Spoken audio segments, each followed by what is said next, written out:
Muy buenas noches, estimados asistentes, miembros de la sociedad y colaboradores.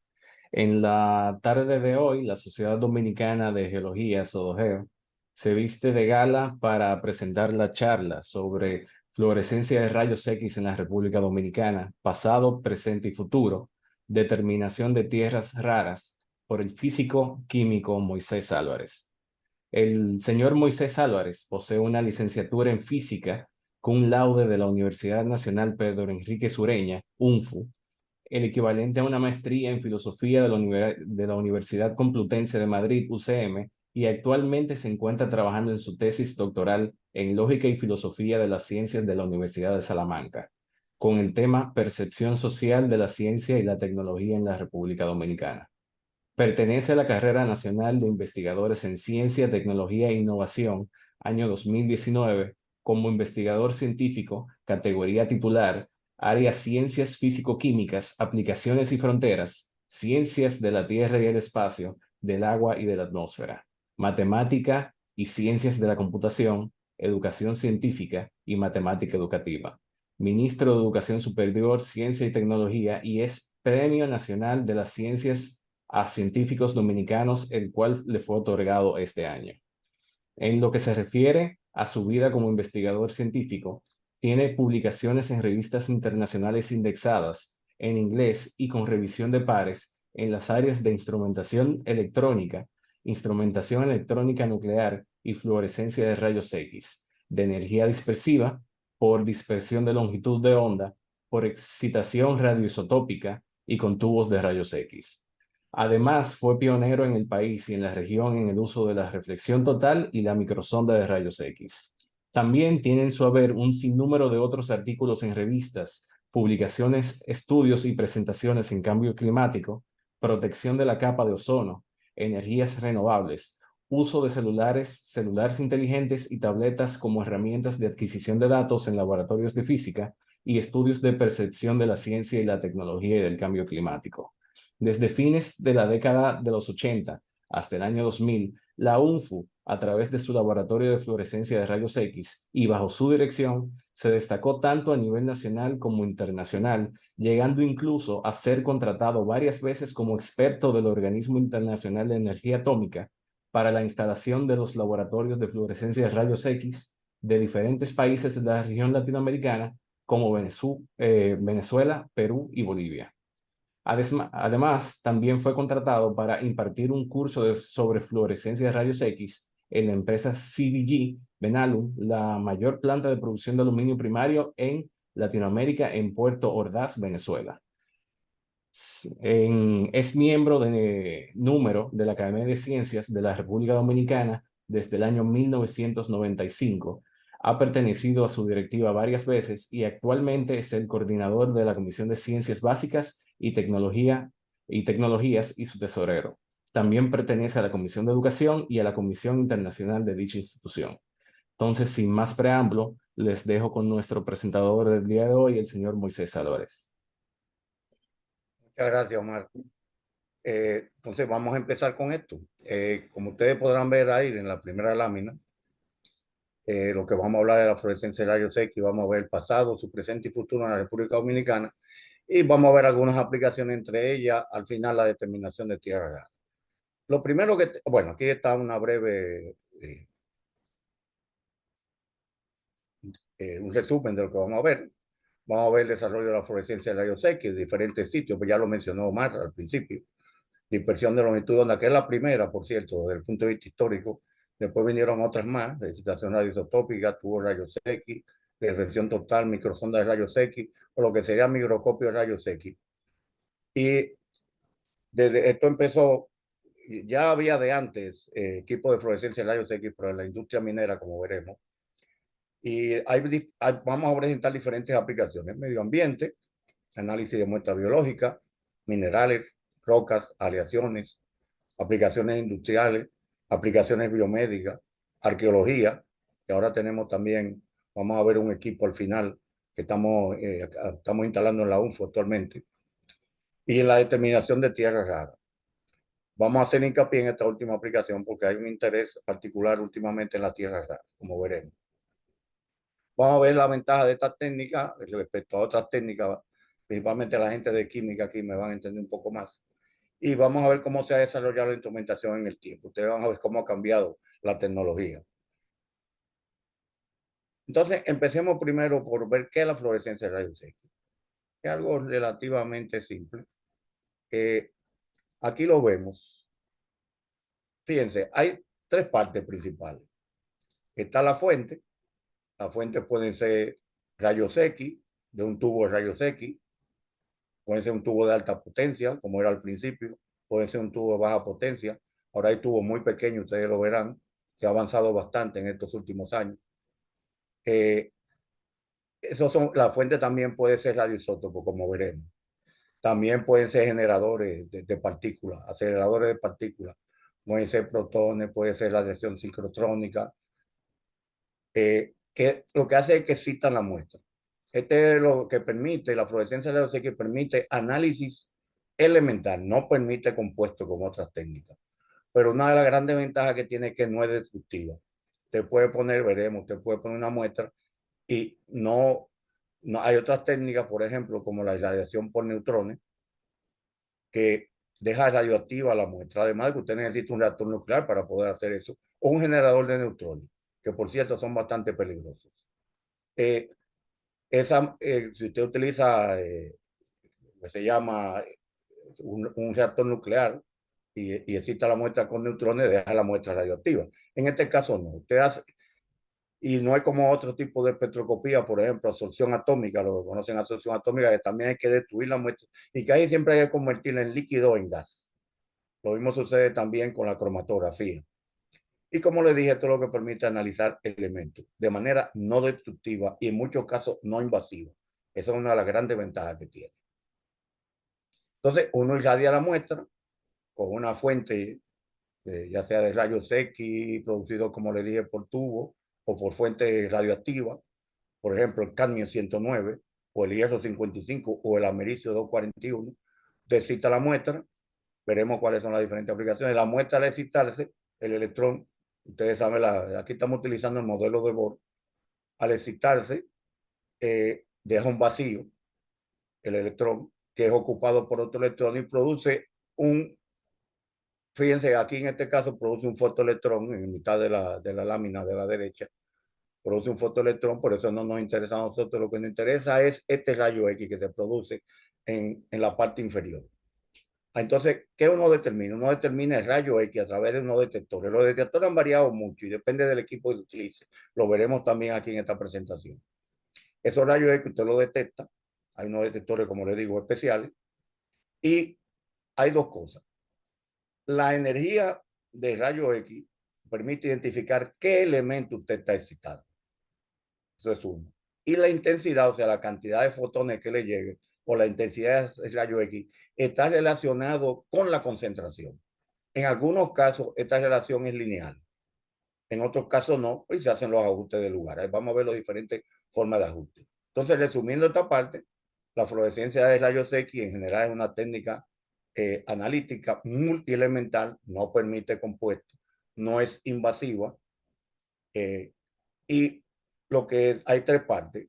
Está la excitación, como les dije, está la muestra que se excita con los rayos X o con los protones que usted le envía, y al excitarse emite rayos X característicos. Los rayos X permiten identificar qué elemento es, vuelvo y insisto, no el compuesto, qué elemento es, y la intensidad de esos rayos X está relacionada con la concentración. Pasemos al próximo punto. Hay dos tipos de fluorescencia de rayos X, como veremos aquí. Un momentito.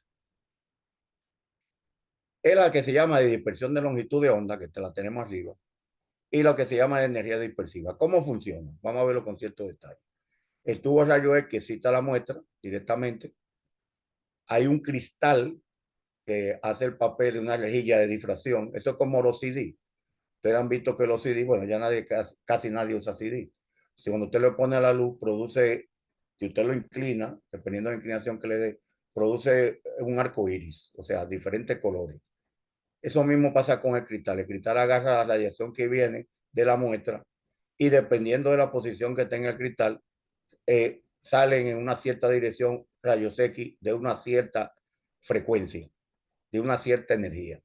Esos son detectados y eso permite saber qué elementos están en la muestra. Esos son los primeros espectrómetros eran de este tipo y lo vamos a ver con cierto detalle en la próxima lámina.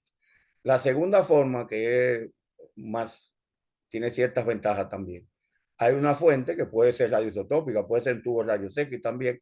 Hay una muestra, se cita la muestra, el detector detecta los rayos X y después electrónicamente se separa de energía. Fíjense que en la primera, en dispersión de longitud de onda, es por un sistema mecánico. Uno moviendo esto, el cristal, es que escoge la frecuencia, la energía que va a llegar al detector. En este caso no, en este caso es electrónicamente. El detector llega a toda la señal y el detector después, con lo que vamos a ver, un analizador multicanal, bueno, hay un preamplificador porque las señales algunas veces son muy bajas, hay que subirla, y después hay lo que se llama un analizador multicanal que separa las diferentes energías, pero electrónicamente. Pasamos a la próxima lámina. Mírenlo aquí. Aquí está el cristal para la fluorescencia de la X, energía de dispersión de longitud de onda. Mírenlo aquí. Este es el cristal y esto permite, moviéndose, coger la energía que va a ir en la dirección del detector. Seguimos. Aquí está más detalle. Aquí está el tubo. Seguimos hablando de dispersión de longitud de onda, que como les dije fue la primera, en la década del 60 aproximadamente, por ahí. El tubo de rayos X, la muestra. Fíjense que el tubo irradia completamente la muestra. Hay un colimador. Aquí está el cristal, que esto se puede mover y dependiendo de cómo se mueva, sale una cierta energía para aquí. Entonces, aquí hay dos tipos de detectores que son los que utilizan. Uno, lo que se llama un contador proporcional, ese de gas, normalmente lo que utilizan es argón, y esto es un detector de centelleo. Pero la selección de la energía se hace moviendo el cristal. ¿Estamos claros? Y aquí llega la energía y después se procesa. Aquí tenemos energía dispersiva, que ya no es dispersión de longitud de onda. Tenemos el tubo de rayos X, tenemos la muestra, el detector, el preamplificador y lo que agarra los pulsos y los procesa. Y el control de instrumentación. Piensa que siempre hay tres partes.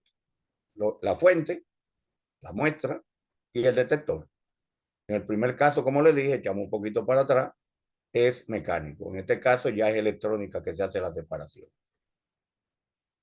Aquí tenemos otro esquema simplificado. Fíjense este tanque, que ya esto no se usa mucho. Esto es un tanque para el nitrógeno líquido. Y el detector es de silicio líquido, lo vamos a ver. Fíjense toda la electrónica que hay involucrada. Y analizador multicanal. Esto es un sistema de energía dispersiva, utilizando una fuente radioisotópica que está aquí. En este caso, el plutonio 238. Dependiendo de la fuente, es los elementos que usted puede analizar. Aquí están los tipos de detectores. Fíjense que está el de yoduro de sodio, que es el de centelleo, está el proporcional, silicio litio. Obviamente, estos no tienen buena resolución, pero no es un problema porque en la dispersión por longitud de onda, como es mecánico, usted elige la energía. En ya los detectores de energía dispersiva es muy importante la resolución, porque algunas veces los picos se solapan, los picos de energía. Fíjense que aquí es la energía en el eje horizontal y aquí es la cantidad, la frecuencia, la cantidad de fotones que llega al detector. Seguimos. Estos son los nuevos detectores. Este es un detector de silicio litio. Este detector, aquí no vamos a entrar en muchos detalles. Fíjense que trabaja con un voltaje elevado, unos 500 voltios. Y el problema de este detector es que necesita ser enfriado con nitrógeno líquido, que está son menos 200 y pico de grados centígrados. Entonces, ¿por qué tiene que ser enfriado? Porque produce ruido y el ruido se reduce con la temperatura, en este caso. Vamos a continuar. Mírenlo aquí ya en la instalación. Este sigue siendo el detector de silicio-litio. Normalmente esto está en vacío. Fíjense, empezando de izquierda a derecha viene el fotón de rayos X. Aquí hay una ventana de berilio. Que aquí está el aire, aquí hay vacío, aquí está el detector, hay un contacto de oro, una lámina muy pequeña, o sea, es depositada ahí. Y este es el detector de silicio litio. Esto va esto es un diodo, un field effect transistor, un transitor de efecto de campo, un transistor especial. Y fíjense, aquí está el voltaje. Y esto está en vacío, como les dije. Pero tiene que ser enfriado por nitrógeno líquido. Estos son los nuevos detectores. Este es un detector lo llamado PIN. Es como un diodo. ¿Estamos claros? Es más, un diodo, si usted lo agarra de eso de lo que venden en la tienda de electrónica, usted puede con una lima prepararlo para que se convierta en un fotodiodo, o sea que reciba luz y produzca electricidad. Así que, bueno, hay algo parecido a los paneles fotovoltaicos. Entonces, esto es un diodo, la eficiencia está aquí, tiene sus ventajas. Son más pequeños, en algunos casos ya modernamente no necesita estar enfriado con nitrógeno líquido. Puede estar a temperatura normal o se enfría con el efecto Peltier, que lo vamos a ver. El efecto Peltier es, ustedes saben lo que es la termocupla, que son dos metales que se unen, usted lo suelda, por ejemplo, hierro y cobre, lo suelda. Si usted calienta la junta, de eso produce electricidad. El proceso inverso se da. Usted le mete electricidad y en la junta se enfría. Entonces eso se llama efecto Peltier. Eso es lo que se utiliza ahora para enfriar. No es el sistema clásico de enfriamiento, que es con lo que tenemos en la nevera, que utiliza compresores y gases. Y no tiene que llegar a la temperatura de nitrógeno líquido, que es muy baja y además necesita tanque. Ustedes van a ver el equipamiento cómo ha variado con el tiempo. Estos son el más moderno de los detectores, que es el que tenemos, lo que se llama detector, silicio drift detector en inglés, detector de deriva de silicio, sería la traducción en español. Tiene buena resolución, una gran cantidad puede recibir una gran cantidad de radiación de fotones por segundo, o sea, una frecuencia elevada, y puede operar a alta temperatura. Y tiene poca capacitancia y una corriente digamos, inversa muy baja, lo que reduce mucho el ruido también y permite que la resolución sea buena también. Y como le digo, no hace falta tener eh, nitrógeno líquido para reducir el ruido, que eso es lo que afecta a la resolución. El pico se ancha, eso lo veremos ahora. Esto es los tipos de metría utilizada para excitación con radioisótopos. Fíjense, aquí arriba empezamos, esto lo hemos utilizado, vamos a ver ahora unas imágenes. Esto es anular, se excita la muestra y está el detector aquí. Hay otra forma que es poniendo, por ejemplo, aquí en la segunda lámina, el segundo dibujo, la fuente, fíjense que es puntual. Se pone aquí, obviamente tiene una protección para que no llegue la radiación directamente al detector. Eso vamos a ver, hay un caso en que se utiliza eso, es una de las posibilidades. Y esta que es la menos utilizada, la última, que está de un lado, la fuente, que es puntual también, no es anular como la de arriba, excita la muestra y aquí está el detector. Seguimos. Esto es con radioisótopos porque se utiliza esto. Aquí están los tipos de radioisótopos. Esta es la fuente puntual. Aquí está el radioisótopo en la parte de arriba. Esta es la fuente anular. Continuamos. Estas son otras configuraciones. Fíjense, aquí hay un tanque de nitrógeno líquido porque es un detector de silicio líquido. Y aquí se puede mover el detector, pero hace falta el, el nitrógeno líquido. Fíjense ya los modernos detectores son mucho más pequeños y no necesitan nitrógeno líquido. Aquí tenemos otro tipo de fluorescencia de rayos X, que es la de reflexión total. Esta trabaja, fíjense, una de las ventajas de la fluorescencia de rayos X es que usted puede trabajar con muestras sólidas directamente. Usted puede irradiarla directamente. También puede trabajar con muestras líquidas si la pone en un recipiente especial. O sea, normalmente un recipiente plástico de polietileno tiene una abertura en la parte de abajo. Usted pone una lámina plástica de milar, no muy gruesa para que no absorba mucho el rayos X, mete el líquido ahí que puede ser gasolina, por ejemplo, para saber si la gasolina tiene plomo. Antes, ya la gasolina no tiene plomo, pero antes nosotros determinábamos si la gasolina tenía plomo o no, y se puede determinar la cantidad de plomo que tiene la gasolina. Usted puede bregar con líquidos directamente, puede bregar con sólidos. En este caso, la reflexión total trabaja, usted tiene que, bueno, puede trabajar con sólido, pero no tiene que molerlo y convertirlo por lo menos en un polvito muy fino, y depositarlo en una capita muy fina para excitarlo, lo vamos a ver. Y también brega directamente con líquido, son capas finas. La ventaja que tiene es que las calibraciones son muy fáciles y puede trabajar directamente con líquido. Por ejemplo, usted puede trabajar con con suero de una persona, o sea, con material biológico. El suero de una persona usted puede depositar una gotita y puede analizarlo. Entonces, esto es la reflexión total que lo vamos a ver. Miren aquí el montaje, lo vamos a ver con cierto detalle ahora. Esto necesita un tubo de rayos X, no se puede trabajar con radioisótopos, necesita un tubo de rayos X de mucha potencia. Mírenlo aquí el tubo, a la izquierda, esta parte vertical, la parte que está horizontal aquí es el montaje de reflexión total. Uno de los padres de la reflexión total es el austríaco físico Peter Bobrauchek. Ya tiene como 80 años, él tuvo aquí en República Dominicana, fue el que nos ayudó a instalar esto. Ese es uno de los padres de la fluorescencia de rayos X de reflexión total. Y aquí tenemos en la parte superior derecha, tenemos también el montaje, aquí se ve ya con cierto detalle. La muestra va para el lado izquierdo, fíjense que este es el detector. Ahí pueden ver el tanque de nitrógeno líquido en ambos casos. Aquí ven el preamplificador. Y este es el tubo de rayos X a la derecha. Aquí se ve con cierto detalle también el montaje de la reflexión total. Entonces, continuamos.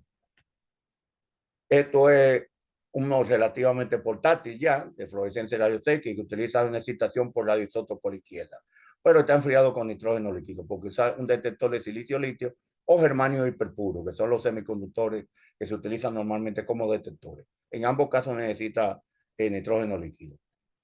Aquí ya está basado en radioisótopo y está enfriado termoeléctricamente, como yo lo expliqué, utilizando el efecto Peltier, no necesita nitrógeno líquido y es un detector de silicio, el llamado PIN, el tipo de detector. PIN es de positivo, o sea, hay una parte en un diodo, hay una parte positiva, hay una parte intrínseca en el medio, que es donde se produce la interacción de la radiación con la materia, y hay una parte negativa, por eso se le llama PIN.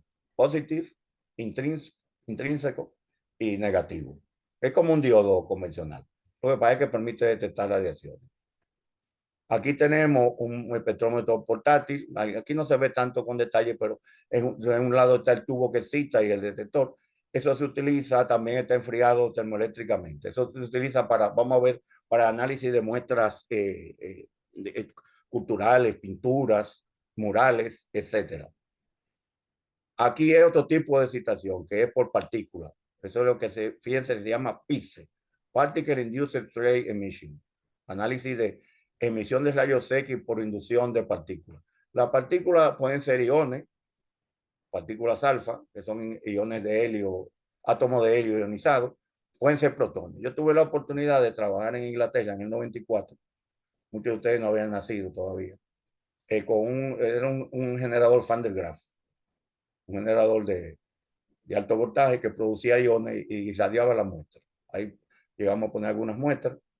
Fíjense que aquí del lado salen los iones o los protones y bombardean la muestra que está aquí. Y están los detectores, el mismo proceso. O sea, aquí la diferencia es que la fuente es un generador. ¿Estamos claros? Un generador Van de Graaff. También puede ser la adhesión de un sincrotrón, que aceleran electrones y producen rayos X de alta potencia y de una sola frecuencia, muy monocromático. Y se permite análisis de muestra también, se utiliza mucho. Aquí es otra forma también de excitación. Por ejemplo, en la UNFU teníamos dos microscopios electrónicos, los primeros que hubo en este país. Uno era de un microscopio de scanning electromicroscopio, un microscopio electrónico de barrido, que producía un barrido de electrones sobre la muestra. Obviamente ahí la muestra tiene que poder aguantar el vacío. ¿Estamos claros? Se utiliza para analizar la roca y además para ver la distribución de metales en la superficie, porque usted puede ver a nivel de milímetro, a nivel submilimétrico, a nivel de nanómetro puede llegar. Pero tiene que meter en vacío la muestra porque hay electrones. Fíjense que los electrones vienen en esta parte vertical, irradian la muestra. Y hay dos formas de lo que se llama el microscopio electrónico, como les dije, de barrido, y otro que llaman microsonda, que en vez de utilizar, aquí fíjense que tenemos el detector de energía dispersiva, que normalmente el que teníamos allá en la UNFU tenía un detector de energía dispersiva, era Hitachi, si nomás no recuerdo la marca, y utilizábamos, imagínense, teníamos una computadora PDP-11 que tenía una memoria bastante grande, 48K. Cualquier celular de ahora le gana, pero por mucho en bien. Era 48K de memoria. Y era con la, como se guardaban la información era en cinta magnética, así como un tipo de casete, imagínense ustedes. Y el sistema de impresión era un teletipo. Ustedes nunca han visto un teletipo en su vida, nada más en un museo. Pero los teletipos suenan muchísimo, un ruido increíble. Entonces, pero esto es el microscopio electrónico. Aquí ya, como les dije en la UNFU, teníamos un microscopio electrónico de barrido con dispersión, no solamente para observaciones, que es para lo que se utilizan los microscopios electrónicos, sino para determinar los elementos que pueda tener la muestra. En las rocas esto es muy importante para los geólogos y para los químicos también en ciertas aplicaciones. Y en lo que se llama también Electron Proof Microanalysis, que ustedes lo van a ver que es Electron Proof Microanalysis, EMPA, Electron Microproof Analyzer, aquí está. Se utiliza el sistema de dispersión de longitud de onda con un cristal. Eso lo que pasa es que la intensidad es mucho mayor aquí. Normalmente para usted poder introducir la muestra en el microscopio tiene que recubrirla con una capita de oro o de carbón, muy tenue, depositada, porque la muestra tiene que ser conductora eléctricamente. Si la muestra es un aislante, no, los electrones no llegan a incidirse, son rechazados, o sea, porque es un aislante, tiene que hacer la conductora. O sea, es todo un proceso para meterlo en un microscopio electrónico. Pero continuamos. Aquí está, bueno, aquí estoy yo, imagínense, con cabello negro, sin barriga. Bueno, miren aquí el tanque de nitrógeno líquido. Aquí está el detector, está abriendo la lámina superior izquierda. Esto fue una entrevista que me hizo Mundito Espinal hace como más de 30 años. Entonces, miren aquí la muestra. ¿Cuál es la muestra a la derecha? La muestra que se tomó aquí, muy sencillo, fue un collar de una persona para ver si es verdad que está lleno de oro y qué elementos tiene.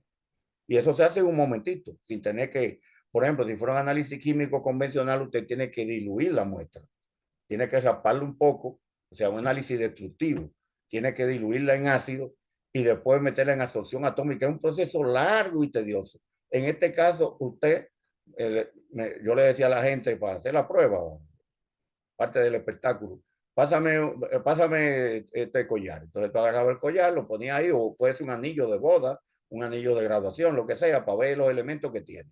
Usted lo pone arriba y lo irradia. Miren, aquí en la parte inferior izquierda, lo voy a poner, miren, lo estoy poniendo encima aquí del radioisótopo. ¿Estamos claros? Que es un radioisótopo anular. En esa época, el que tenía yo en ese momento ahí era cadmio 109.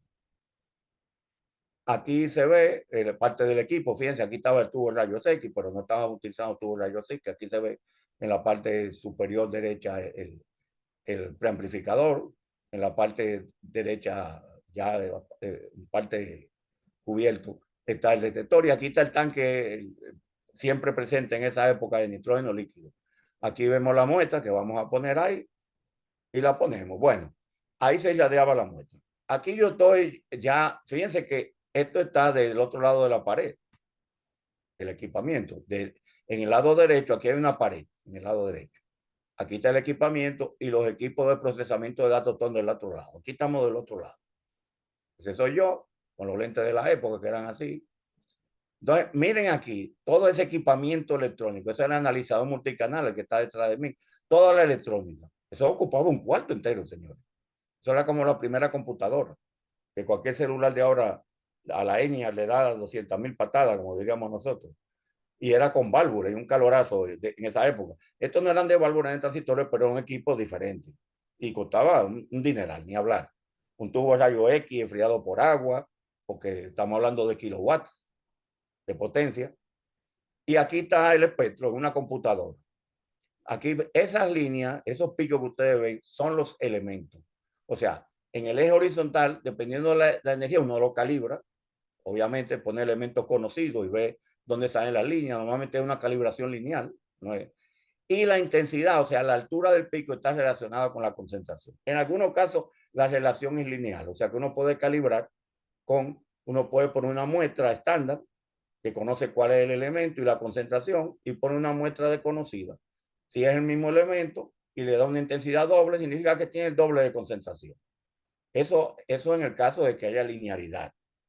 Normalmente no es, en algunos casos no es lineal, pero ya se ha llegado, hay formas de tratar la muestra químicamente o sea, por adición de estándar, utilizar estándar interno, pero ya modernamente existen programas de computadora, como la computadora son bastante poderosas, que permiten hacer el análisis de la muestra en lo que se llaman parámetros fundamentales. O sea, usted no necesita tener muestra estándar. En algún, siempre nosotros bromeábamos, la gente de petroscopía, de fluorescencia, que iba a llegar un momento que no íbamos a necesitar ni siquiera la muestra. Obviamente eso es imposible. Pero lo que no, ya modernamente no necesita usted estándares, o si necesita estándares son unos pocos estándares para calibración. Antes era complicado. Usted tenía que tener estándares similares en la matriz, porque hay toda una serie de problemas con la matriz. Si no es similar el problema, porque cuando usted cita un átomo dentro de una muestra, para salir los rayos X tiene que pasar a través de la muestra. Entonces se producen absorciones y eso va a depender de los elementos que estén presentes. Y eso altera, eso es lo que hace que no sea lineal la curva de calibración. Entonces, usted tiene que usar estándares similares. Eso complica enormemente la cosa. Ahora, modernamente, con los parámetros fundamentales, no son necesarios estándares, son necesarios muy pocos estándares. Puede ser estándares puros o lo que usted tenga para calibración. Puede usar óxido, por ejemplo, de arsénico para calibrar para arsénico, óxido de hierro para calibrar para el hierro, óxido de zinc. No tiene que ser exactamente la muestra similar en matriz a eso. Y hay otra forma de disminuir el efecto de la matriz y es lo que se llama utilizando capa fina. O sea, hay varias formas. Usted puede traer el elemento y preconcentrarlo en un filtro o reducir el grueso de la muestra, o sea, que sea moliéndola bien. Eso depende también de la energía. Con baja energía es más complicado, en alta energía es más fácil hacer esto. Usted mueve bien la muestra y pone una capita de polvo muy ligerita ahí. Entonces ya ahí las curvas de calibración son lineales. Y en el caso de parámetros fundamentales, no, el uso de estándares puede ser muy reducido. O sea, se calcula ya matemáticamente la concentración. Continuamos. Bueno, aquí está, ahí ven el equipamiento, miren ese Slack, todo el equipo para poder procesar, la impresora, que era en esa época no eran chorros de tinta ni nada, sino era con cinta. Y aquí, eso estamos hablando aproximadamente de la década del 90. Aquí está la reflexión total, que yo lo había mencionado antes, que es con líquido. Fíjense cómo es. Aquí del lado izquierdo es que viene la radiación. Fíjense que es, como diríamos en buen dominicano, chanfleado. O sea, tiene que llegar en un ángulo tal, no puede ser este ángulo muy grande, porque entonces la muestra absorbe. Cuando el ángulo es menor de un cierto ángulo, se produce el mismo efecto que se produce con la luz de reflexión total interna, que tiene la ventaja que solamente cita la muestra, no excita la base en donde está.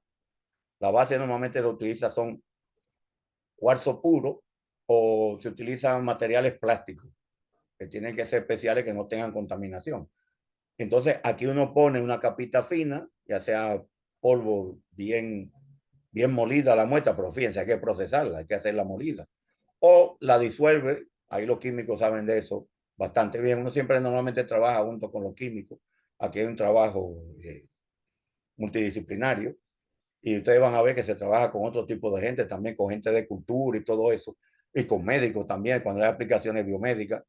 Entonces aquí se produce, se refleja, o sea, llega la radiación incidente del lado izquierdo, se refleja en la superficie y aquí se produce la fluorescencia, la excitación de los elementos que están en la muestra y llega al detector y se analiza. Aquí está a la izquierda tenemos la fluorescencia de rayos X clásica de dispersión de energía. Hay un tubo, excita la muestra, pero aquí la afecta mucho el tamaño de la muestra porque es absorbida, o sea, es parte de la radiación es absorbida por la muestra y eso crea problemas de no linealidad. En este caso no, el ángulo, por eso necesito un montaje especial, el ángulo es debajo, como le dije, de un factor, normalmente un ángulo casi como la horizontal, eso hay que ajustarlo muy bien. Excita la muestra, no afecta el sustrato, no excita el sustrato y aquí tenemos el detector. Entonces, ya existen equipos portátiles, hay varias marcas, no le voy a hacer propaganda aquí, a menos que me paguen, pero bueno. Aquí tenemos las diferentes muestras. Una es utilizar líquido, muestra líquida, y otra es utilizar muestra sólida. Como yo le dije, los líquidos tienen que disolver la muestra. Si usted quiere analizar hierro, un material o arsénico, tiene que disolverla. O muestra sólida, pero tiene que molerla y convertirla un sólido suspendido en agua, un solvente, y ponerlo sobre el sustrato para su excitación posterior. Esto es otro tipo de fluorescencia de rayos X. Esto es con tubos capilares. Eso es para, uno concentra los rayos X que vienen de la izquierda en un tubo capilar pequeño. Eso permite concentrar, porque los rayos X, usted no puede utilizar un lente. Los lentes no sirven para eso. Tiene que ser utilizando también reflexión total. Pero esto es lo que permite concentrar los rayos X en un solo punto. Entonces cita la muestra, con esto, del lado derecho, cita la muestra en un punto y lo detecta con el detector. La ventaja de esto es que usted puede concentrar los rayos X en un punto del tamaño de 1 milímetro o menos, fracciones de milímetros, y entonces le permite analizar usted si mueve la muestra o mueve, normalmente lo que se mueve es la muestra, usted mueve la muestra con un sistema automático, puede ser a mano también, con lo que usted tenga. Nosotros llegamos a fabricar el primer microscopio electrónico que yo sepa que se hizo por aquí en América Latina, lo llegamos a presentar en Panamá en un evento, ahí lo verán posteriormente. Usted concentra la muestra en un punto y puede mover la muestra. Entonces puede hacer como un mapeo de los elementos en la muestra, porque usted va midiendo punto por punto y después obviamente tiene que procesarlo con una computadora. Continuamos. Aquí está la llave de la microsonda electrónica, que ha parecido el microscopio electrónico. Continuamos. Aquí está el PIXE, ya hablamos de eso. Bueno, veamos la experiencia que tenemos aquí, en particular en la UNFU, que fue donde más se desarrolló esto. Miren, hay varias aplicaciones. En geología, y lo vamos a ver brevemente, trabajamos con pastillas de vidrio para análisis de roca y silicato. Ahí lo que se hace es que se disuelve, usted tiene una roca, normalmente se utiliza esto en dispersión de longitud de onda. Esto yo lo utilicé en Estados Unidos, estuve trabajando con unos científicos de Michigan Technological University. Aquí usted agarra la roca, la muele, pero ¿qué pasa? Siempre están el tamaño de la partícula, los granitos. Eso alguna vez se crea problemas con los rayos X. Hay varias formas. Usted puede preparar una pastilla, o sea, lo mezcla con un aglutinante. Normalmente uno puede utilizar maicena, por ejemplo. Parece mentira. Usted puede utilizar maicena, lo mezcla y hace una pastilla con eso para que sirva de agente aglutinante, para que la pastilla tenga resistencia mecánica. Entonces la pone en el aparato y en cierta forma diluye también la muestra.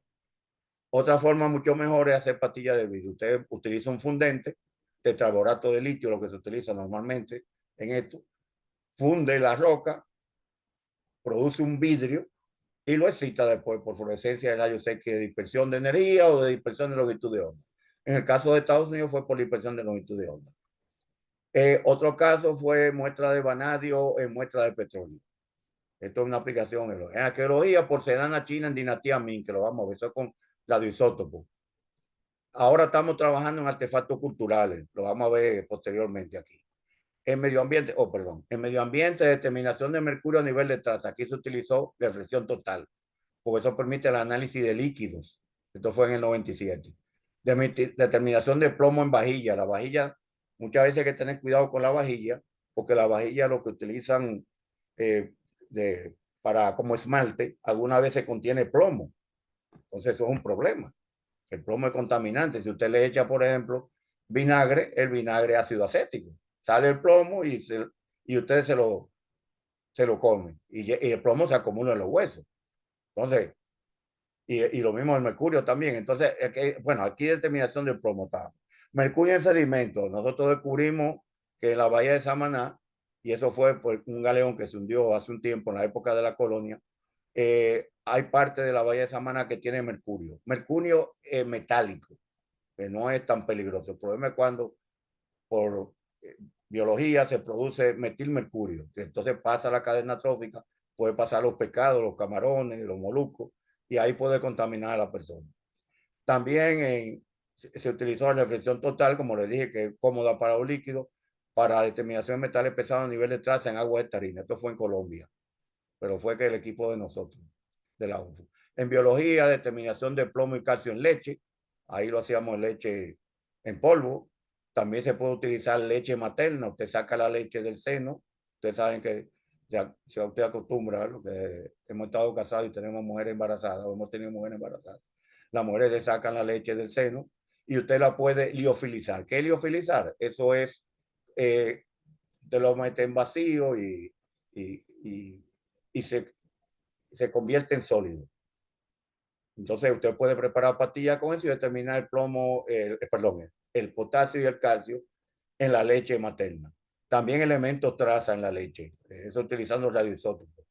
En medicina yo trabajé en Inglaterra en el 94, determinación de plomo en hueso de manera no invasiva, en los huesos de la pierna. Eso fue en el 94. En la industria trabajamos con determinación de incursiones de vidrio. Aquí se utilizó microsondas de rayos X, o sea, el microscopio de rayos X y el microscopio electrónico también con energía dispersiva. Y otro, determinación, esto ya es más teórico, determinación del ángulo de incidencia, que eso es importante para los parámetros fundamentales. O sea, tenemos una cierta experiencia en estas cuestiones. Y bueno, aquí vamos a ver algunos de los trabajos que publicamos. Esto es del 91, determinación. Ustedes van a ver que esto se utiliza ahora, se puede utilizar modernamente, en lo que vamos a hablar posteriormente. Ya casi estoy acabando. Esto es determinación de elementos traza en materiales orgánicos, utilizando fluorescencia de rayos X y utilizando parámetros fundamentales. Aquí es un método que es relativamente sencillo, en donde uno irradia la muestra y después irradia la muestra con algo detrás de la muestra. Entonces, eso permite determinar la absorción de la muestra. La muestra, aquí se hace una muestra que no sea gruesa, sino que sea intermedia, una muestra fina, para que puedan pasar los rayos X.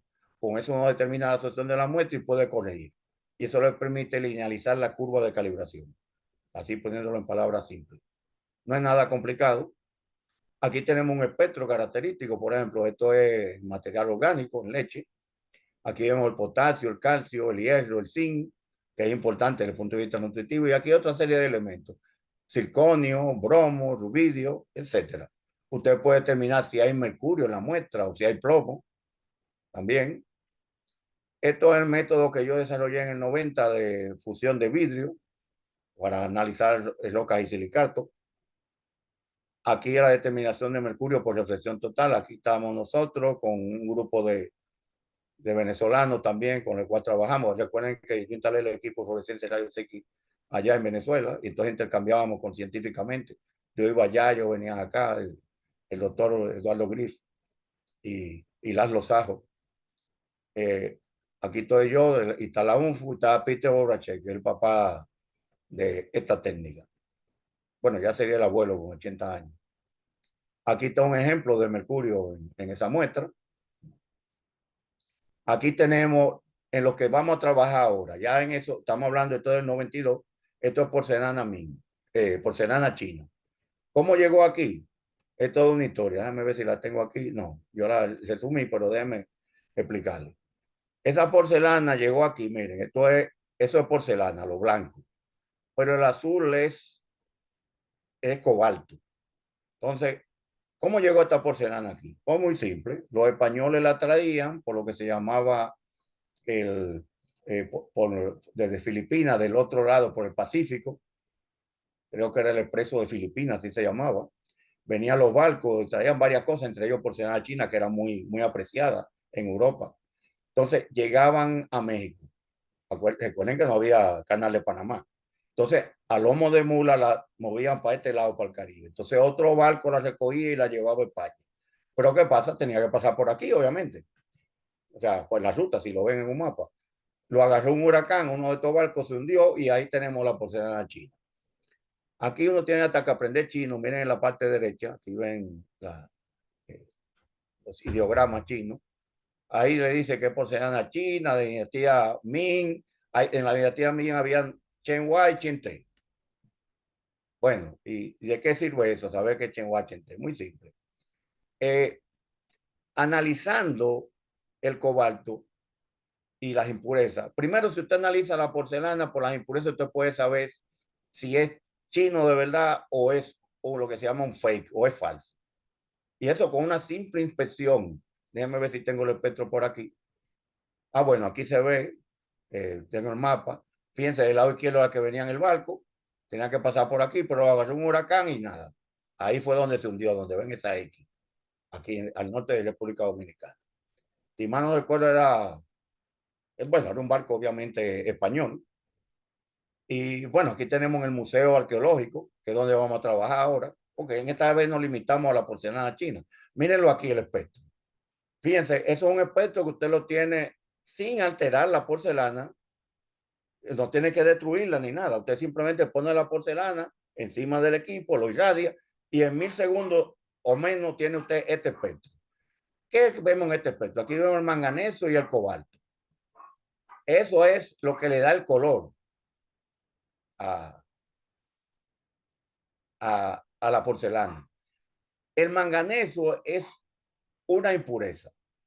Entonces vamos a ver para qué nos sirve. Pero miren esta parte que está aquí. Ustedes ven el rubidio, el estroncio, el circonio y el niobio. Esos son impurezas de la porcelana.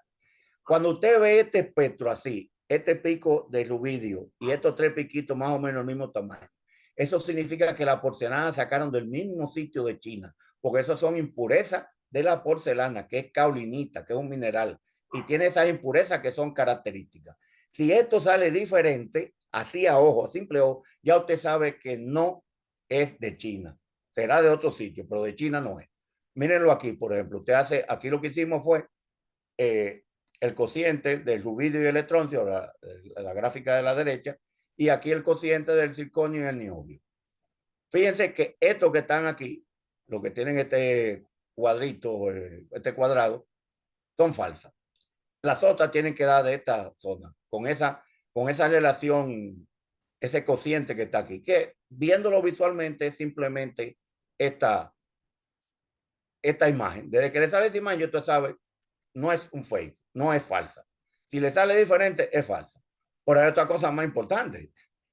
Esta impureza del manganeso y el cobalto. El cobalto es lo que da el color, ya le dije, el color azul. Pero ¿qué pasa? Si tiene manganeso no depende de dónde era que venía. Si era de China o era de Persia, lo que es Irán actualmente. Entonces, usted con ver esto, perdón, escúchenme, con ver simplemente esta impureza, si está presente o no, y la concentración de la impureza, usted puede saber, ok, primero de dinastía Ming, pero si es Chenhua o Chente, que eran dos periodos diferentes, porque en un periodo utilizaban la China, que si mal no recuerdo no era la mejor, era la que tenía impureza, y en otro periodo utilizaban la que traían de Irán, de Persia, que esa era menos impureza, con un cobalto más puro y un azul mucho más atractivo. Obviamente aparecen gente que a ojo pelado, viéndola y comparándola, te pueden decir, yo creo que no, pero esto te permite estar seguro. Entonces ahí podríamos saber de si es del periodo Chenhua o Chente, por la impureza. Continuamos. Este es el equipo que acabamos de comprar, lo estamos instalando, ya lo estamos calibrando, está funcionando. Ahora viene la calibración. Y fíjense, aquí tenemos, este es el tubo rayos X que está a la derecha y este es el detector. Fíjense el tamaño de esto, esto es pequeñito. Mírenlo aquí, esto ya es desmontado, que uno lo monta como, este es el tubo rayos X y este es el detector. Esto es para analizar una máscara, esto es una máscara peruana, por cierto. Y miren aquí el equipito, miren el tamaño del equipo, señores. Aquí está el tubo de rayos X y aquí está el detector. Es un tubo de rayos X de baja potencia. Permite llegar hasta 50.000 voltios, pero es con microamperes que funciona, no con amperes. Estamos hablando entonces de una potencia del orden de 100 vatios, un bombillo de 100 vatios. Y aquí tenemos el detector y toda la electrónica. Lo que antes era todo un rack y teníamos que enfriarlo con nitrógeno líquido, está en esa unidad. Y se conecta a una computadora y ahí tenemos el programa y todo. Fíjense cómo han variado las cosas, señores, en 30 años. Llegará un momento, ya les digo, miren aquí las aplicaciones en pintura para saber, obviamente, si utilizan material inorgánico para los análisis. Aquí usted puede analizar la pintura y puede mover la pintura, como les dije. Ahora hay unos equipos que permiten hacer un escaneo. Se mueve el equipo o se mueve la pintura y usted hace un escaneo y ve los elementos cómo están distribuidos. Mírenlo aquí. Aquí se ve el tubo rayo X en la izquierda y el sistema de detección. Y aquí está la pintura en este lado derecho. Y eso es lo que vamos a trabajar nosotros con el equipo este que compramos aquí. Esto acuérdense que se puede desmontar y uno lo puede poner como quiera. Aquí, mientras tanto, se pone la muestra. Pero esto puede servir para otro tipo de análisis. Esto es lo que se llama portátil. Y vamos a ver otros equipos que hay portátiles. Bueno, aquí está el progreso que se ha hecho con esto. Ustedes van a tener esta presentación, ya sea tanto grabada como la van a tener en PDF para que quiera verlo. Y cualquier cosa me contactan, que no tengo ningún problema. Aquí tenemos, fíjense, en 1971-75 era dispersión de longitud de onda. O sea, los equipos son mecánicos. Y bueno, se podía utilizar la de isótopo también y tuvo rayos X, pero bueno, después fue progresando. Fíjense, ya detectores de silicio, litio, germanio y purpuro. Ya en los 80, mercurio, yoduro de mercurio, eso duró poco. Yo recuerdo que con el estadounidense que yo trabajé en el Instituto Venezolano de Investigaciones Científicas, él tenía uno de estos detectores. Después llegaron los de silicio PIN, los detectores tipo diodo, llamémosle así. Y ya lo tuvo en rayos X eran de media potencia. Ya en el 94, 2008, lo tuvo de pequeña potencia. Todavía seguíamos con detectores tipo diodo, silicio PIN. Fíjense que la resolución es 160 voltios, o sea, el ancho del pico. Fíjense que antes era 1000 electronvoltios, 250, se va reduciendo. Esto permite el pico, al ser más chiquito, permite tener resolución. Si usted tiene dos picos juntos, aquí es difícil, se ve un solo pico. Con esto usted puede ver dos o tres picos juntos, porque la resolución es mucho menor. Y fíjense, ya aquí aparece el detector de deriva de silicio, el silicio drift en inglés, y ya son tubos de pequeña potencia, y es lo que tenemos actualmente, que ya lo vi. Aquí están los equipos, estos son los equipos que se utilizan a nivel, por ejemplo, de Barrigol, Falcondo, son equipos de dispersión de longitud de onda normalmente. Son muy buenos y son muy caros también. Y no son tan portátiles, obviamente. Hay que preparar las muestras. Eso sí, te analizan. Por ejemplo, Falcondo, nosotros llegamos a trabajar con Falcondo, hacíamos comparaciones, intercomparaciones. Eh, Usted mete una muestra de ferroníquel ahí y analiza todos los elementos en un momentito. Y ellos meten varias muestras, tienen eh, eh, un sistema para ir poniendo diferentes muestras. O sea, no tiene que poner la mano, lo hace automáticamente. Entonces, vamos a hablar de tierras raras. Que puede ser, yo pongo tierras raras porque hay un cierto interés ahora en las tierras raras, porque se utilizan en los imanes, en la electrónica, etcétera. Determinación de tierras raras utilizando fluorescencia de rayos X. Nosotros ya habíamos empezado con eso aquí. Fíjense, hay toda determinación simultánea de tierras raras por fluorescencia de rayos X, usando un parámetro el método de parámetros fundamentales. Utilizando aquello que ustedes recuerdan que yo le hablé de un método de parámetros fundamentales simple para material biológico. Esto se puede utilizar aquí, porque aquí usted diluye la muestra, usted la muele o extrae, bueno, aquí son concentrados, si ustedes lo ven en el resumen, un concentrado de material laterítico que hay mucho en Venezuela, y eso usted prepara una pastilla con almidón, oígase bien, con almidón, usted obviamente lo irradia el almidón para ver que no tenga impureza en el área que a usted le interesa, y utiliza el método de parámetros fundamentales. Y aquí tenemos el análisis que se hizo en esa época, que se podía hacer con el equipo que tenemos nosotros aquí. Miren, aquí están lantano, cerio, neodimio, torio, itrio. Miren aquí las concentraciones de las lateritas hechas por este método. Eso fue una tesis de esta muchacha, Luemerú Marcó Parra, y los asesores fuimos aquí dos personas. Eso está ya, bueno, aquí está.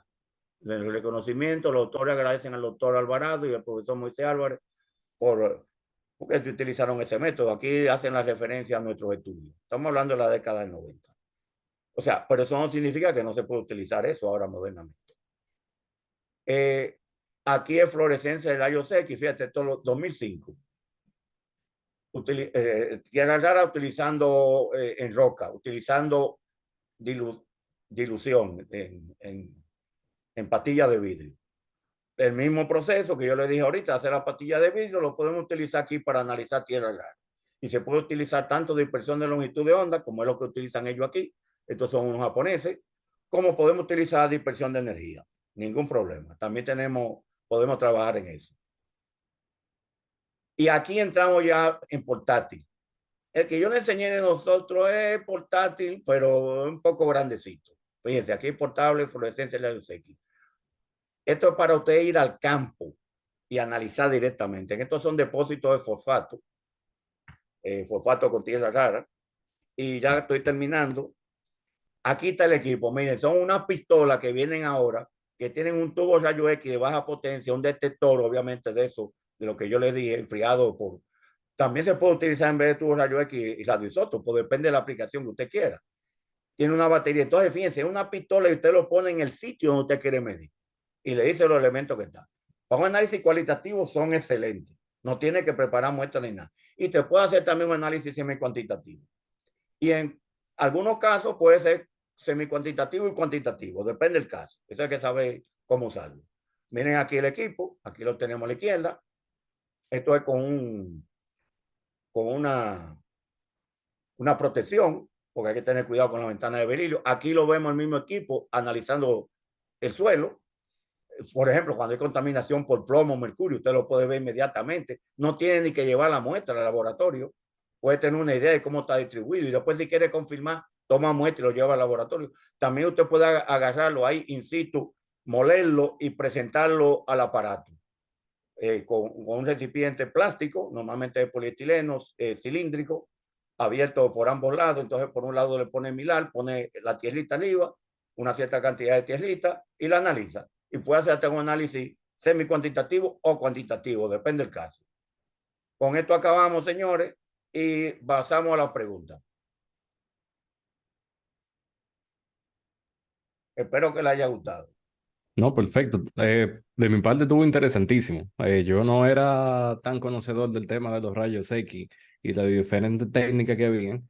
Y ya ahí el final, interesante del principio, pero cuando llegó a la parte del equipo y de la Tierra Rara, ahí me imagino que fue cuando, por lo menos la base de nosotros, los geólogos que tenemos aquí en la Obvio. No, y presentación. sirve para todo. Si Sí. cualquier, para las prospecciones, y es rápido. Y además, si tú quieres, tú haces una prospección rápida, toma alguna muestra, eso te permite elegir el sitio, toma la muestra y la lleva al laboratorio. Sí, entonces en lo que surgen las preguntas, yo le voy a hacer Sí, dos preguntas para que por eh, favor, ellos vayan a organizando. calentar la pista. Sí. Estamos viendo equipos portátiles. Ahora, Sí, en geofísica, por ejemplo, pasamos de los métodos más W y refracción a, en algunos casos, donde queremos ver a profundidad, a los métodos downhole. ¿Existe algo parecido en medición con rayos X? Algo que se pueda bajar en una perforación, por ejemplo, y medir a profundidad. estoy casi seguro que sí. También se utiliza a nivel del espacio. Cuando van a Marte y te dicen la muestra que hay es fluorescencia de rayos X. Sí, porque eso es meterlo tú adentro y analizar. Tú puedes analizar el perfil, va bajando el detector. No creo que. Voy a averiguar, pero estoy seguro de que existe, porque no es imposible. Y si no existe, lo podemos fabricar.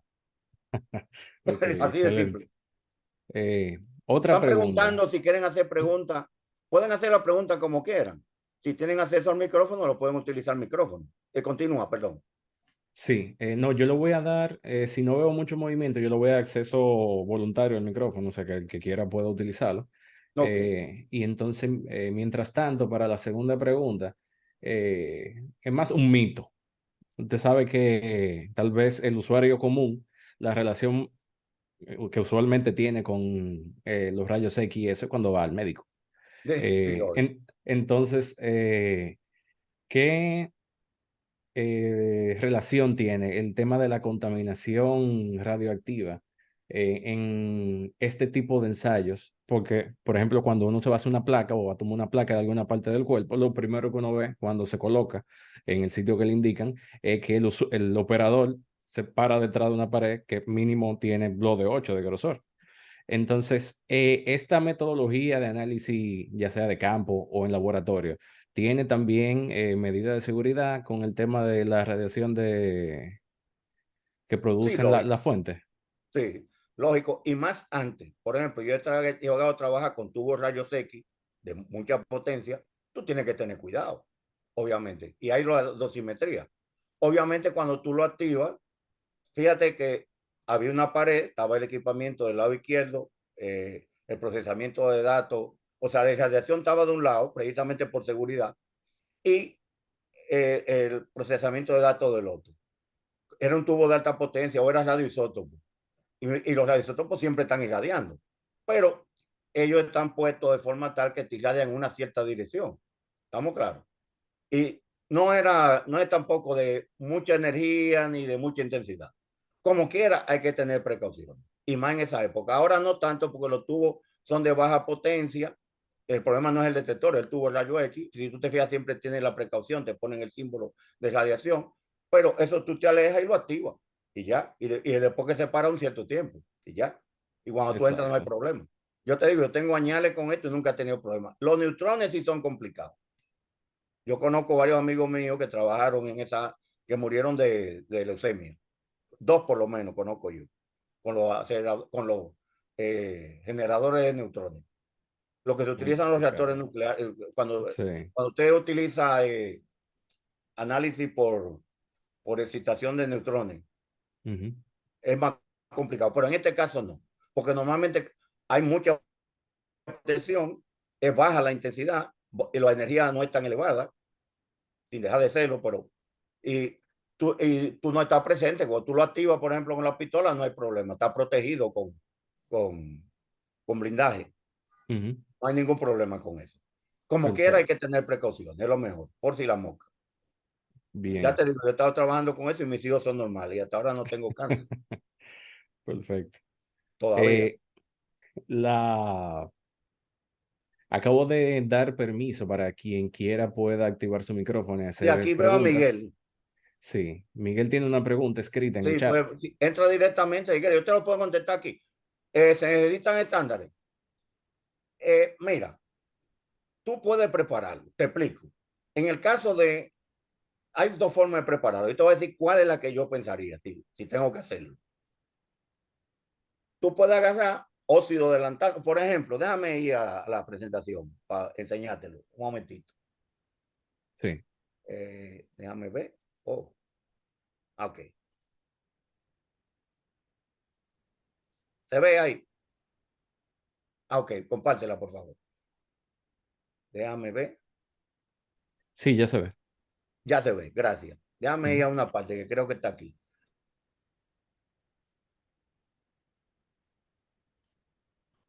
Mira aquí.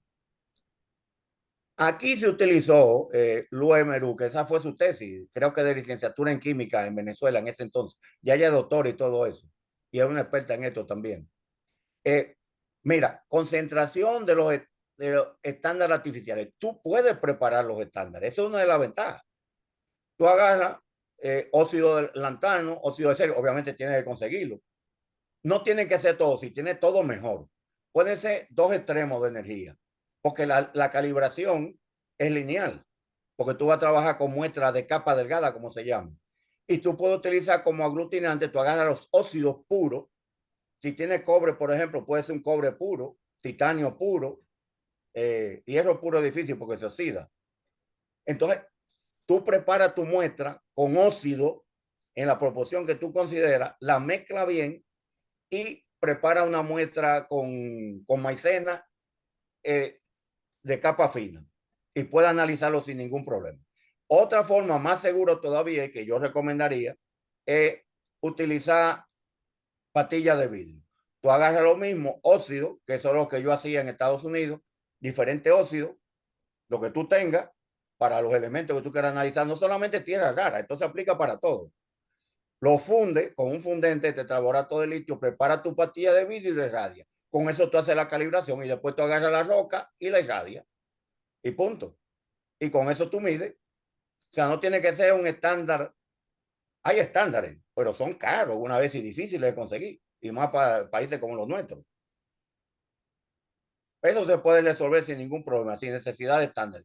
Y hay lo que se llama el método de parámetros fundamentales, que con un estándar que puede ser sintético, que tú tengas, te permite calibrar para varios elementos.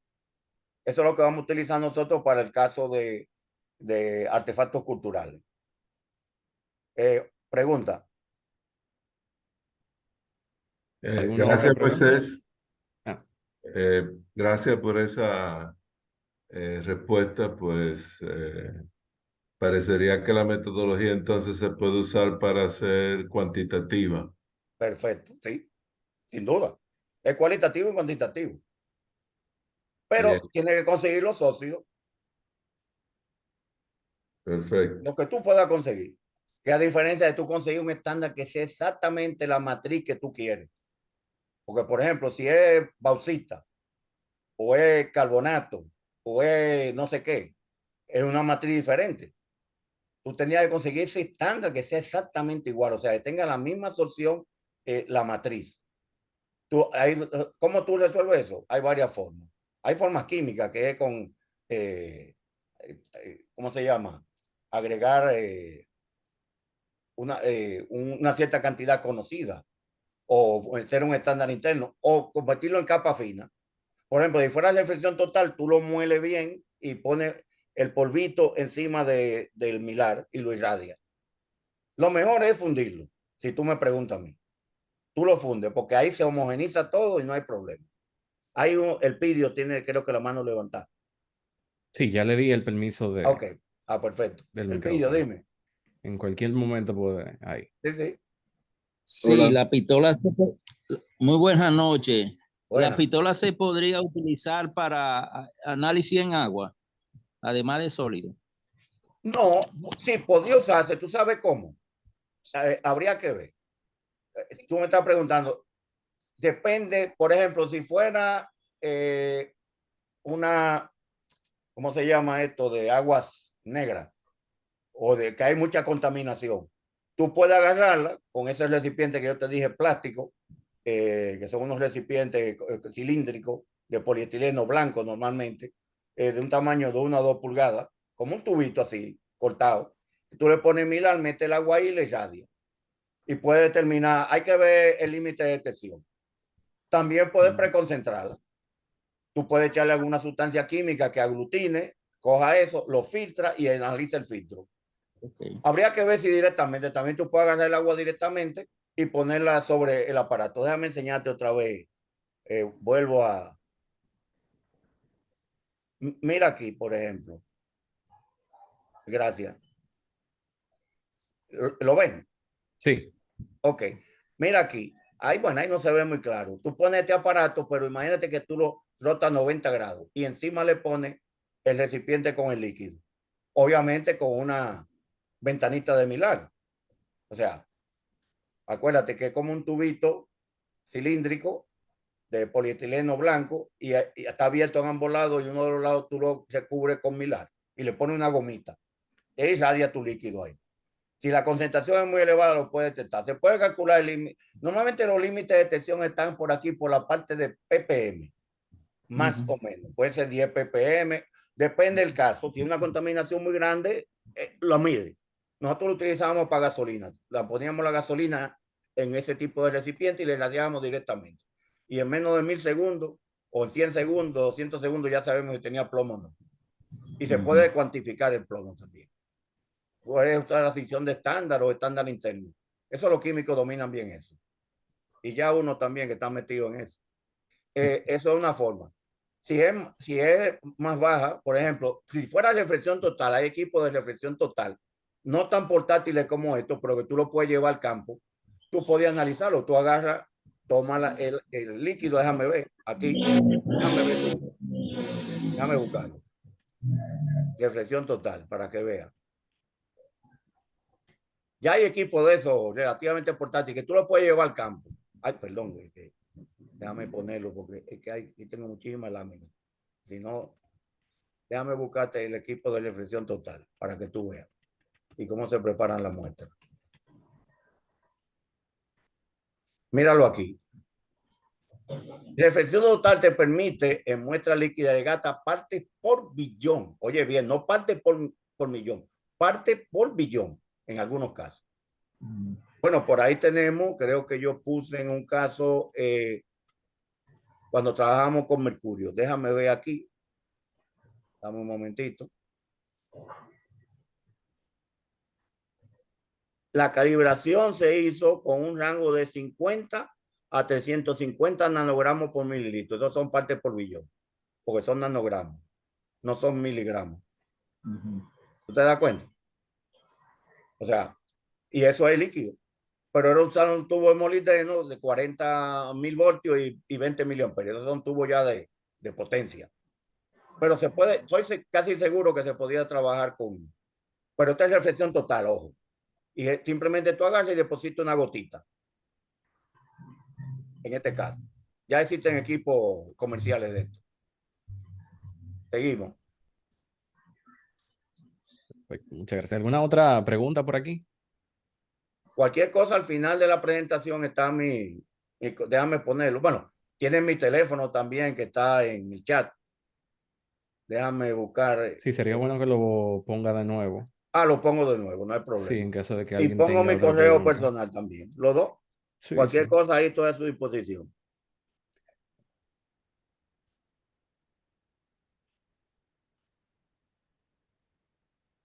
Perfecto. Aquí está el teléfono y vamos a poner ahora. Alguien levantó la mano. Sí, el señor Salvador. Yo creo que tiene el micrófono habilitado. Puede hacer su pregunta. Sí. Sí, está abierto. Buenas Sí. noches, doctor. Dígame. Mi nombre es Salvador Brauer. Yo soy un geólogo viejo. Me jubilé el siglo pasado. Bienvenido al Eh, club. bueno, usted no ha llegado a los 80 años que yo tengo. Pero yo voy para 70 ya. Pues un muchachito todavía. Tú ves. Mire, yo he utilizado las pistolas, vamos a decir, ¿Qué marca? en mis días de trabajo con Falcon Bridge. Ok.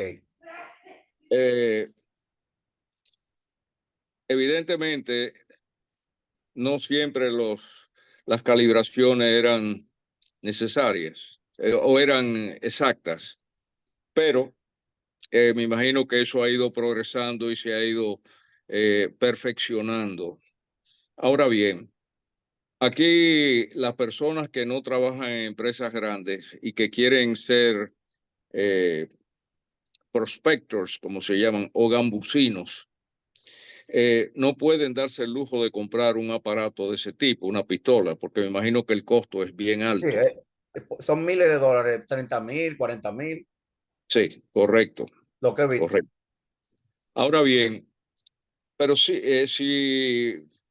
el proceso ahora mismo que un gambusino así tiene es llevar la muestra a Maimón, al laboratorio de Veritas, la mandan a Vancouver, pero eso le cuesta, una muestra le cuesta 5 o 6 mil pesos, Sí, lo sé. lo cual Eso lo hacemos es, nosotros. sí.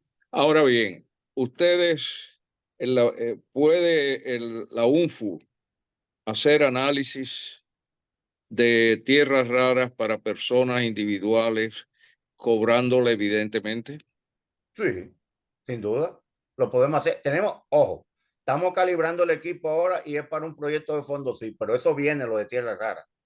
Entonces vamos a desarrollar la técnica, ya eso será el año que viene, ya no es chancecito. El año que viene vamos a desarrollar esa técnica y está a disposición del público, como lo hacíamos antes también. Allá se aparecían con porcelana, precisamente ese Munditos apareció porque vi un artículo en Hoy, si mal no recuerdo, tengo que buscarlo, porque yo escribía, bueno, y en esa época no había internet ni nada de eso, así como ahora. Y Munditos apareció por allá porque nosotros agarramos una serie de porcelana o de, ¿cómo se llama? De plato y todo eso. Y lo analizamos y encontramos que muchos tenían plomo. Lo utilizaban como esmalte. Y eso es peligrosísimo. Eso está Claro. prohibido en muchos países, pero tú sabes que muchas veces vienen de China, de Brasil, qué sé yo. No quiero cargarle a nadie el dado, pero hay que tener cuidado con eso. Entonces, analizamos eso y era un servicio que dábamos público. Y trabajamos con Falcon Bridge también y con Falcondo, con toda esa gente. Bueno, Damos pues eso, danos para el año que viene, a principio del año que viene. Puede ser que antes, depende de muchas cosas. Pero podemos desarrollarte porque ya lo habíamos desarrollado antes, eso no es difícil, te lo digo yo. Puede ser patilla o puede ser, y te damos un análisis semi-cuantitativo. Cualitativo te lo podemos dar sin ningún problema. Tú me llevas la muestra y te lo damos. Y cuantitativo se puede desarrollar, no hay ningún problema tampoco. Pero ahora estamos en la calibración del equipo, ya el equipo está funcionando, ya lo estamos calibrando en energía, ahora tenemos que ver con parámetros fundamentales y para la aplicación nuestra. Por esas aplicaciones se pueden también, no hay ningún problema. Pues muchísimas gracias por A tus órdenes la siempre. información. Gracias. ¿Alguna otra pregunta por acá? Bueno, ahí está mi teléfono y mi correo, señores. Cualquier cosa estoy a sus órdenes. Sí, y además también informarles que la charla fue grabada y que en Perfecto. cualquier momento pueden, por la misma vía por donde recibieron la notificación de la charla, ahí pueden solicitarla y le pasamos el enlace. Entiendo que Perfecto. también, como dijo el señor Moisés, él lo va a estar poniendo en su página, Sí. donde van a poder visitarla y entonces ver la Y yo reproducción. lo distribuyo porque esto es parte de la educación que tenemos que dar.